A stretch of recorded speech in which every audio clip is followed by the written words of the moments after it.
Hey, what's going on, guys? Shane here with Vince The Anomaly. What's up, guys? Today we are going to be covering wall walks. So we're going to be adding another dimension to our MMA grappling. We're not just going to be using the floor, we're going to be using the cage to walk off of as well. Let's take a look. Alright, so when we're grappling here in MMA, you're going to find yourself up against the cage, especially because a lot of takedowns happen when you're near a cage. So let's say that happens and Shane gets a mount position right on top of me here. Very dominant. Obviously, he's me punching, he's me pressuring, and this is not good for me. Now, if I stay here, I can work my regular mount escapes. But notice, if the wall is right here too, guys, I'm going to kind of walk my feet and slowly scoot my hips over towards the wall. Now, as I'm here at the wall, I want to walk my feet up.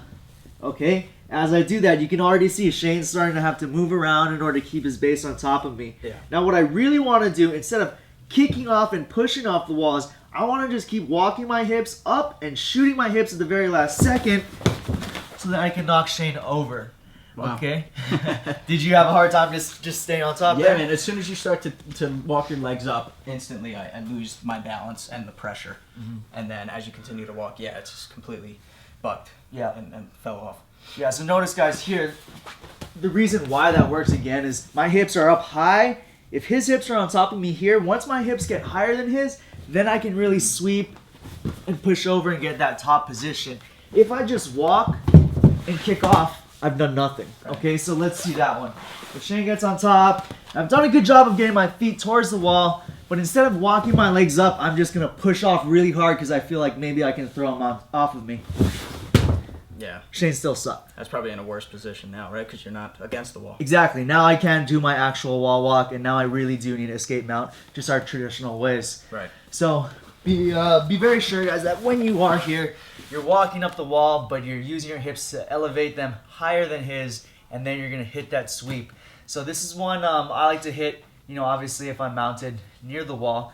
Yeah. Same thing. Even in side control, you can use it to walk your hips up and turn and create a position where you can scramble. Awesome. Now, there's also another way to use the wall, and this is more of an offensive position, and we saw Jacare hit that on Kamosi. It was pretty dope. He used it to pass Kamosi's guard. So let's take a look at that one right here.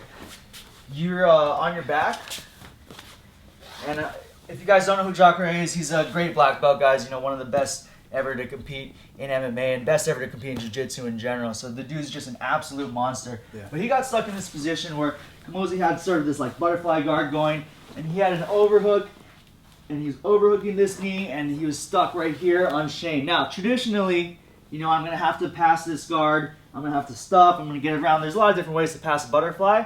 But what Jacare did, which was super sick, is he put a lot of pressure here on top of Shane, and he walked his legs up onto the wall. Okay, so this knee, if you can see on this side, this knee is blocking me from getting around. If I just move like this, Shane still has his guard. Now what Jacare did was he blocked this leg, he pinched down with his elbow, and he jumped up onto the wall, and he used that to walk around the leg and get past the guard.